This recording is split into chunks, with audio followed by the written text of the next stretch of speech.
As the Panthers' new play caller, can Thomas Brown ignite the offense? We'll talk about it right here on Locked On Panthers. You are Locked On Panthers, your daily Carolina Panthers podcast. Part of the Locked On Podcast Network. Your team every day.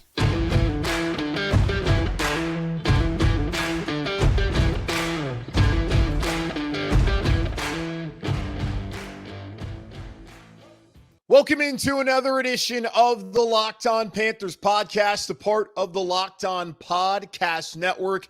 I'm your host, as always, Julian Council, talking Carolina Panthers with you every Monday, Tuesday, Wednesday, Thursday, and Friday. Your team every day. That's our motto here on the Locked On Podcast Network. Subscribe or follow the show for free on YouTube or wherever you listen to your favorite podcast.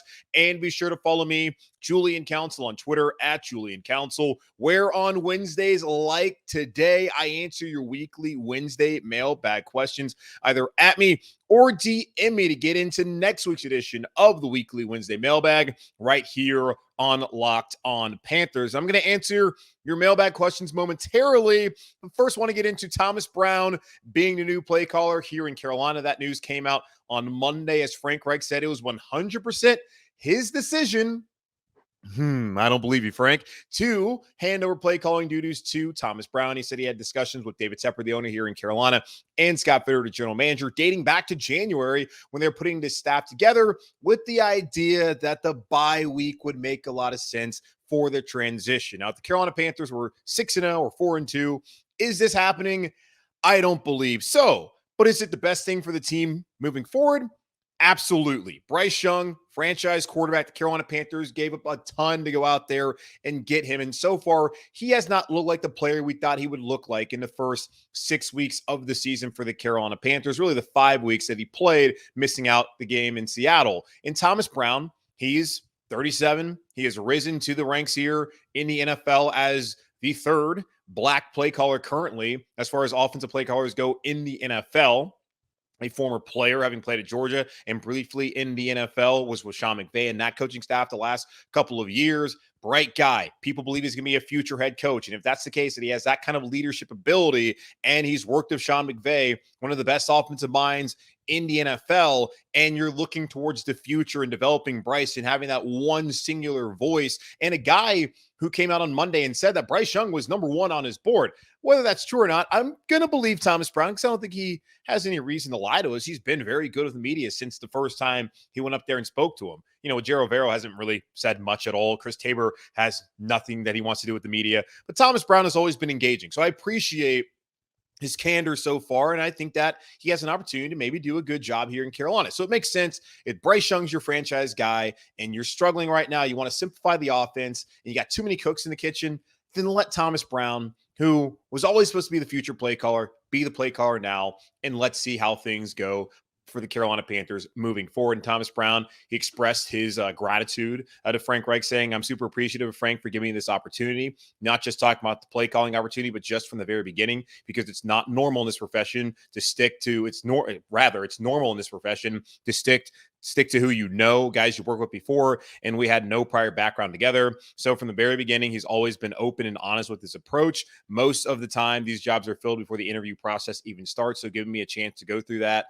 kind of express my ideas about the offense, what I'm going to do to bring to the table, and obviously continue to grow and learn from him has been a great deal for me. So yes, I appreciate that from Frank Reich and from the Carolina Panthers brass to actually have an open search and to not have, the group think and have, guys that, oh, hey, he came with me before and like I've worked with him only. I'm not trying to be open to my coaching staff. That's one of the positives that I've seen. And now Thomas Brown gets an opportunity. Now, how much of the offense will really change now that Thomas Brown is the primary play caller here in Carolina? I'm not quite sure. We'll find out come week 8 next Sunday when they play against Houston Texans at Bank of America Stadium. He's not going to be up in the booth. He's going to be right down there on the sidelines. He said, I love the in-between drive interactions with the players. It just kind of fits me better. And that makes sense. I think you would rather have your offensive coordinator, your play caller, the guy who's going to be communicating with Bryce Young right there on the sidelines with the rookie, opposed to the only time they see each other is before the game, at halftime, then after the game. I would want those interactions to be face-to-face if I'm the Carolina Panthers. So I think it's a good move that he's going to be down there. Will that be beneficial long-term? I think it can be. And I don't really necessarily, I know I gave my preference in this situation. Overall, do I really care if he's up in the booth or down in the field? I don't know how much it really matters, but in this circumstance, I think it matters. I think it's kind of a case-to-case deal. But for Bryce Young, I think the best thing, if you want to be able to build that relationship and for Thomas Brown to really command the offense, he needs to be down there on the field with the team. So hopefully that works out. But I have a hard time thinking the Carolina Panthers is going to go from what the 23rd scoring offense to being one of the top 15, top half offenses of the league moving forward, because they still have the issues on the offensive line with protection and just their ability to stay healthy. Now, Austin Corbett should come back after the bye. That will help. And we'll see what they decide to do there at left guard, whether it's going to be Cade Mays moving forward or Chandler Zavala whenever he comes back healthy. I'm skeptical, though, of the offensive line play being that much better than it's been so far this season. Like getting some sort of continuity, staying healthy, that will help. But I don't know if it's ever going to be as good as it was a year ago when they had all that continuity. They were playing well. They also had an identity on offense. The wide receivers, Adam Thielen, I trust what he can do for Carolina. I still don't know what they're going to get out of DJ Chark and Jonathan Mingo in a group that overall has struggled to get open and create separation for Bryce Young and really help him out. So we'll see whether that changes. Maybe Hayden Hurst gets more involved. Maybe they try to go some more play action, bring some of the concepts that we saw with the Rams over the last couple of years with Sean McVay. I just don't think that overnight that the offense, now with Thomas Brown calling plays, is going to all of a sudden be much better. And think about it. A lot of times Bryce Young's going down to the line of scrimmage, looking at what's going on, setting protections, and then checking to other plays. Now, if those checks are screens, which maybe they should try and mix it up, if Bryce doesn't get the look that he wants, he's checking to something. Like, is that on the offensive coordinator? Is that the scheme? Yes, no, maybe so. I don't know. But I don't know if things are just going to magically be better because Thomas Brown is a play caller. But Thomas Brown needs to get acclimated to being a play caller in the NFL. He needs to be able to go through the battles each and every Sunday so that he and Bryce Young can grow and develop together, and the Panthers can be better for it once they head into 2024. If assuming that Thomas Brown, this whole coaching staff, is still here in Carolina next year. So we'll see how that all works out. But Thomas Brown, now the primary play caller, and good for him. It's something that's going to give him an opportunity to potentially be a head coach. People think he's going to be a head coach. Well, the best pathway to being a head coach is being young and calling plays on offense. That is the trend in the NFL. And typically those positions have gone to white men. Now, Thomas Brown, black, third of the only three of them right now in the NFL currently, 3 black men that are play callers. So he's one of them. He gets an opportunity, and maybe it'll lead to him getting a head coaching job down the line. We will see. So congratulations, Thomas Brown, and hopefully this is the best thing for the Carolina Panthers. But again, stay tuned. All right, take a quick pause, and I'll come back here, and I'll answer your weekly Wednesday mailbag questions right here on Locked On Panthers. Our partners at eBay Motors have teamed up with Locked On Fantasy Football host Vinny Iyer to bring you some of the best fantasy picks each week, all season long. Whether you're prepping for a daily draft or scouting to waiver wire, every week we're going to provide you players that are guaranteed to fit on your roster. So let's see who Vinny has picked out for us on this week's eBay's Guaranteed Fit Fantasy Picks of the Week. Christian Watson is back fully healthy for the Packers and set to continue to make a huge second-year leap for Jordan Love as a big play and red zone threat. Last time out, Watson saw 7 targets against the Raiders, catching 3 passes for 91 yards. There's a good chance that he repeats that production in a matchup against a vulnerable Broncos defense. Watson should be able to exploit a struggling secondary with his combination of size and speed. Vinny Iyer from Locked On Fantasy Football is going to help you win your fantasy championship. And eBay Motors knows a championship team is about each player being a perfect fit. Same with your vehicle. With over 122 million parts for your number one ride or die, you can make sure your ride stays running smoothly. Brake kits, LED headlights, roof rack, bumpers, whatever your baby needs, eBay Motors has it. And with eBay Guaranteed Fit, it's guaranteed to fit your ride the first time, every time, or your money back. Plus, at these prices, you're burning rubber, not cash. Keep your ride or die alive at ebay.com/motors. eBay Guaranteed Fit, only available to U.S. customers. Eligible items only. Exclusions apply. All right, let's get into it. The weekly Wednesday mailbag here on Locked on Panthers. Either at me or DM me to get in questions for next week's edition of the weekly Wednesday mailbag. I know there's not a game on Sunday. It's a bye week for all of us.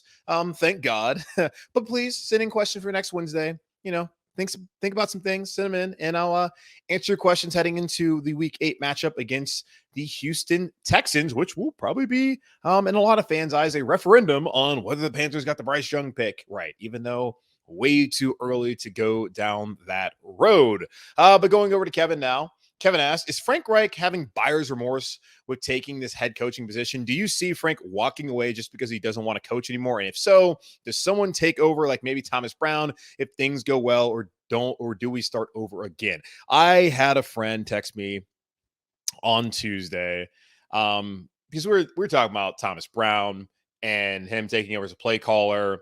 And we both have the skepticism of, oh, yeah, this is 100% Frank Reich. Frank Reich came out and said that he has had conversations about when he would change over play calling duties to Thomas Brown with David Tepper on multiple occasions. What do you think's happening every Tuesday when they're having these meetings? You think they're not talking about this? You don't think David Tepper is looking at the offense and doing exactly what fans are doing? Fans are out on social media being like, Frank Reich shouldn't be the play caller. And even other smarter people out there, not saying fans aren't smart, but, other media types saying Frank Reich shouldn't be the play caller. You don't think the owner is expressing that same sentiment? So I'd sent my buddy this article from back in 2019 when David Tepper, after his first season as the owner of the Carolina Panthers, opted to keep Ron Rivera, and he was quoted as saying that he believed that Ron Rivera gave their defense the best opportunity to have success, as he wanted Ron Rivera to be the primary defensive play caller after Ron Rivera took over for Eric Washington in a struggling defense there in the second half of the season in 2018. So I let him know, like, hey, this is not the first time David Tepper has done this. And I do not believe that Frank Reich 100% made this decision at all to end up being to hand over play calling right now. Like, if things are going well, he's not handing it over to Thomas Brown, because he just wouldn't really make a lot of sense when, the team would be winning. Why would they do that then? But maybe they would have. I don't know. Frank Reich tends to believe, at least he believes in his mind, that would have been the case. I think he's in a way lying to himself and all of us when he says that. So that's kind of leads to this question, I think, Kevin, about the buyer's remorse. If anything, I think Frank Reich is like looking at David Tepper and thinking to himself, my God, I had to deal with Irsay, and now I'm meeting with you on a weekly basis. And I don't even know if Irsay is that involved. I know Jim Irsay is certainly a quirky individual. I think that's the best way to describe Jim Irsay without getting sued here on this podcast. So I can't imagine why he would want to have dealt with that, then come here to Carolina, but maybe he doesn't know. And it's hard to believe he didn't know. Don't you talk to other coaches around the league? Isn't there at least a reputation that's been built over the last couple of seasons about how David Tepper operates and how active he is? But until, I guess, you're really in that situation, living it literally day after day, maybe you just don't quite understand what it's like. So if anything, maybe he's sitting there being like, well, damn, this sucks. But as far as the Thomas Brown piece of it, my friend who I talked to, he asked me, hey, is Thomas Brown the head coach next year? And I was like, well, I don't know if that would be the case. If things go awry, I don't think Frank Reich's just stepping aside. I think it's David Tepper possibly cleaning house and then bringing in a young play caller and drooling all over the idea of Ben Johnson up there in Detroit before wanting to give the job to Thomas Brown, even if Thomas Brown is well liked by the locker room, even if the offense shows some improvement. We already saw this happen last year. The locker room wanted Steve Wilkes, the offense found an identity, and David Tepper said, no, that's not what I want. So I would find it hard to believe, but maybe that would happen. But I imagine there's a piece of Frank Reich in the back of his mind, maybe even in front of his mind, being like, damn, this Tepper guy, he is getting on my nerves. Over to Fred. He asked, do you believe all the reports of a fire sale, or do you think they try and keep everything intact and maybe make some logistical changes in the buy, like a play caller change? Of course, we know they've made the play caller change. I have not really seen reports of a fire sale like last year. And even last year, I don't know if there was reports that it'd be a fire sale. People were just wondering what would happen with the Carolina Panthers. They were a bad football team. They had just fired Matt Rule, and you're going to get a new head coach. And they knew that the Carolina Panthers would then be in the market for a quarterback. So, okay, go ahead, trade some players, get some assets so that you can move it for a quarterback, which they did. So now it's kind of, what are they trying to do? Are they in between? Like, do they want to do a complete teardown and then get a new staff? Do they want to do it half and half like they've been doing the last couple of years with really no direction? Do they want to be bullish on what they have and believe, hey, we're going to turn things around in the second half of the season and build momentum towards next year and actually retain some of our good players? Because what the Carolina Panthers need are more good players, not less good players. Because we don't have good players, well, you see what happens on Sundays. So I don't know if they're necessarily trying to going to try to keep everything intact. Like, they should listen to offers. Scott Fitterer said in on every deal. I'm just still not on board with getting rid of Brian Burns. And is Brian Burns having a Pro Bowl caliber season right now? Is he, looking amazing? No, I wouldn't say that at all. But I still think he's the best player on his team. He's a valuable asset for the Carolina Panthers on the field, in this locker room, in the organization. I would rather have him here than trade him away. And we've talked about how poorly the Carolina Panthers have drafted the last couple of years. What gives you the thought that it's going to completely change? Now, then that brings you probably the question, why not just get rid of Scott Fitterer then? Again, is Scott Fitterer making all the decisions? Because it's an open secret in the league that David Tepper was the one who really influenced the Bryce Young draft, probably trade and drafting Bryce Young. So does a GM really even get the final say when it comes to these things? I don't know, but we'll see. And I got some other questions too about trade deadline. Kurt, he said a bye week seeming like the perfect time to move players. Over under 1.5 players that played against Miami that will no longer be on the roster when they take the field again against Houston. It feels like they're going to make a trade. I feel like they'll do something. Like, I've come out and said I don't want them to trade Burns. Like, put me on the record. I don't want them to trade Burns. They're gonna have a hard ass time trying to find somebody to come out here and rush the passer. Like, Justin Houston has not really made that much of an impact, and we'll talk about him a little bit later on here on the show. But like, they get rid of Burns, then there's no pass rush at all. Like, they had him on Sunday, and they got one quarterback hit on Tua. Like, that's unacceptable. Like, Brian Burns, he's got to be able to make more of an impact than that. And I know he's facing double teams. Whatever.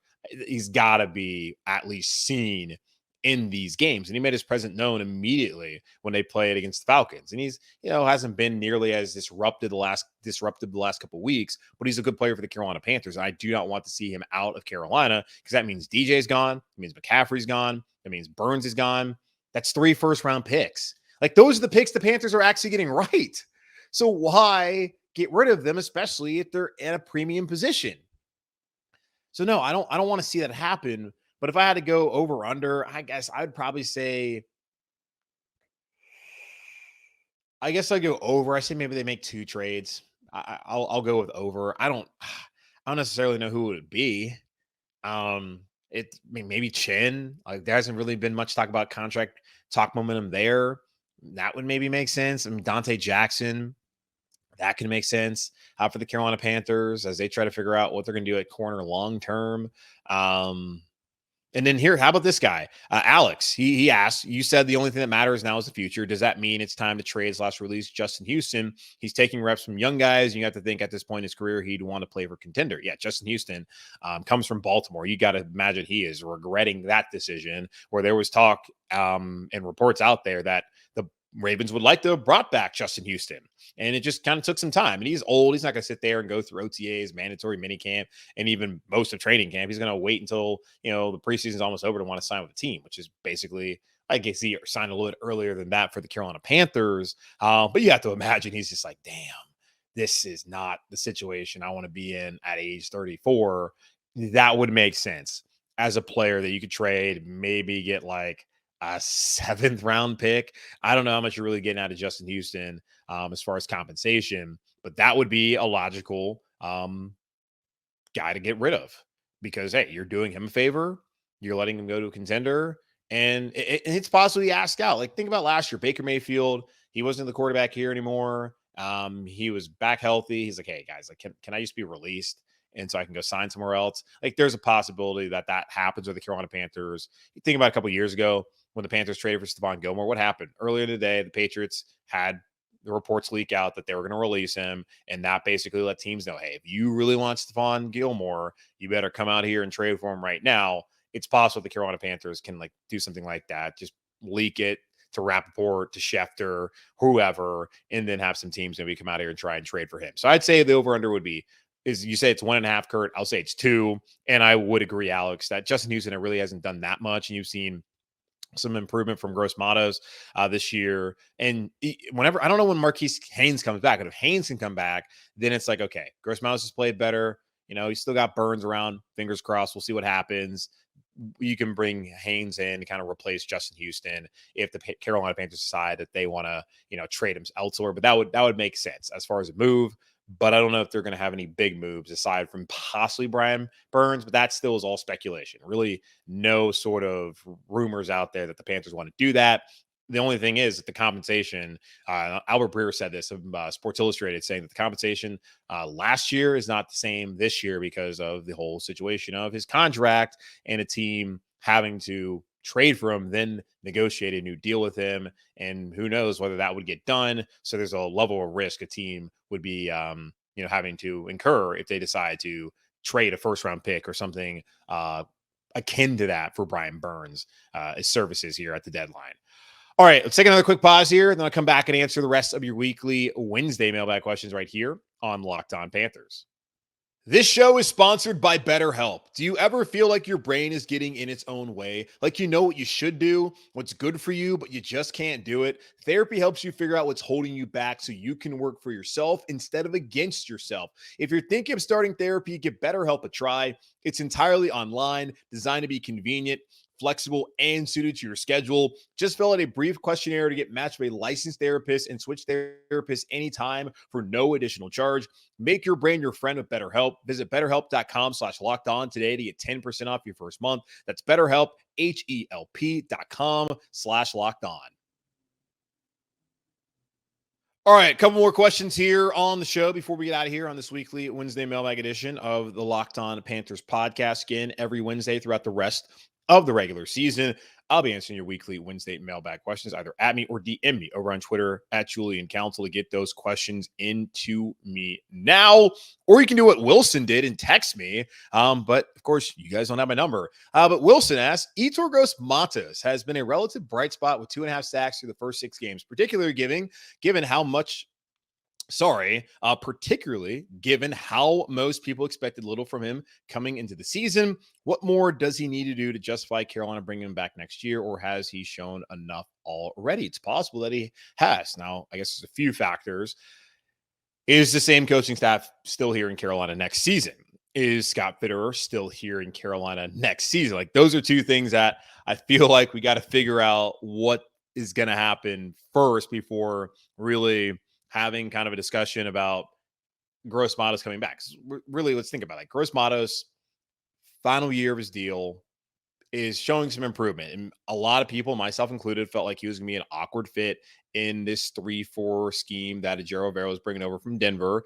And so far, he's been pretty good, like you mentioned, Wilson. So I'm happy for him that that's been the case. He was a second-round pick. The Carolina Panthers wanted, of course, way more out of him back when he was here with the first 3 years of Matt Rule.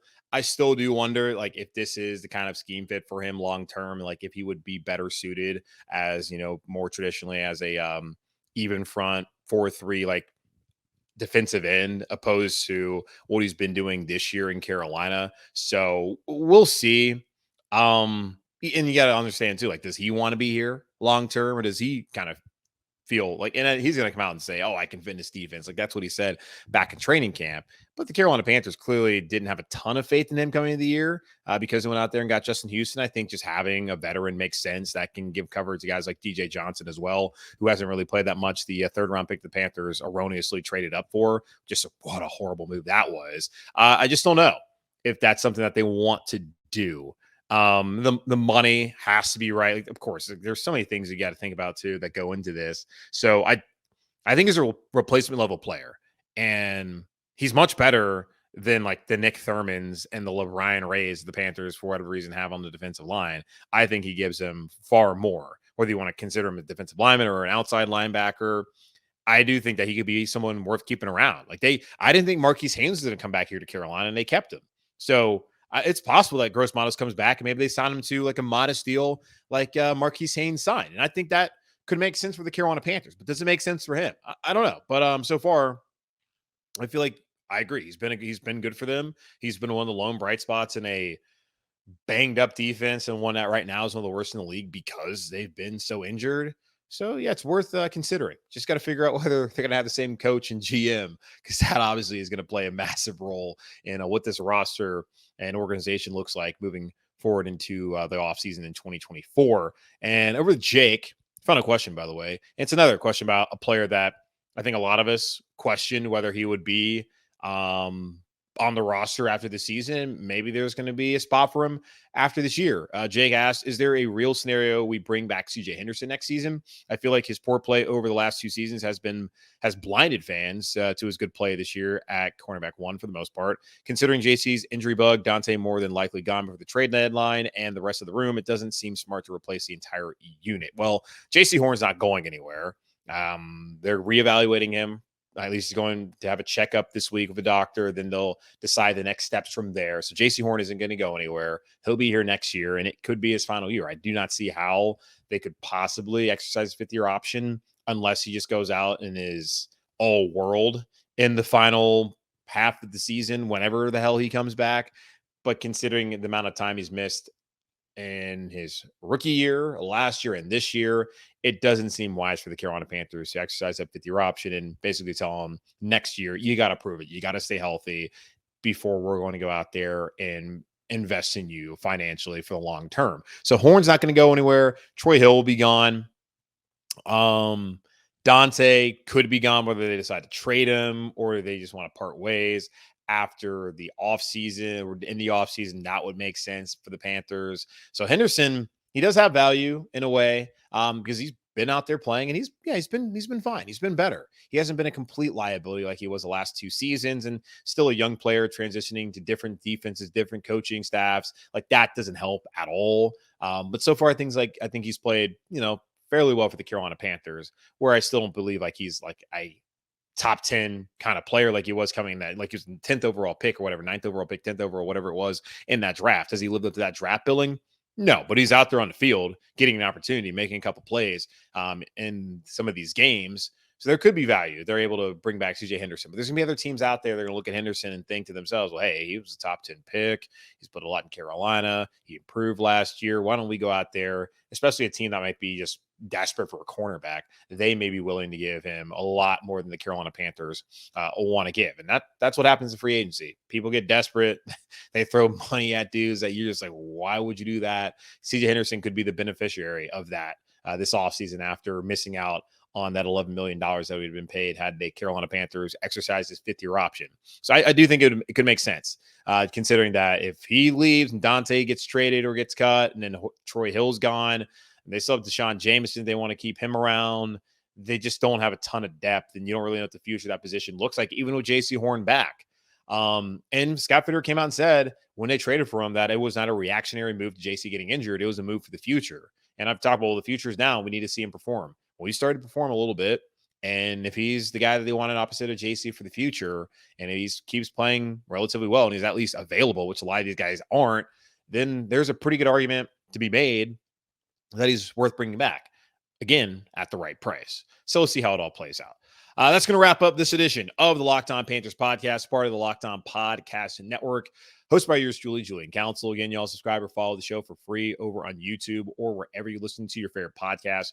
And be sure to follow me at Julian Council on Twitter, at Julian Council, where, again, I'll be back next Wednesday to answer your weekly Wednesday mailbag questions, either at me or DM me over on Twitter at Julian Council to get those questions into me for next week's edition of the weekly Wednesday mailbag right here on Locked On Panthers.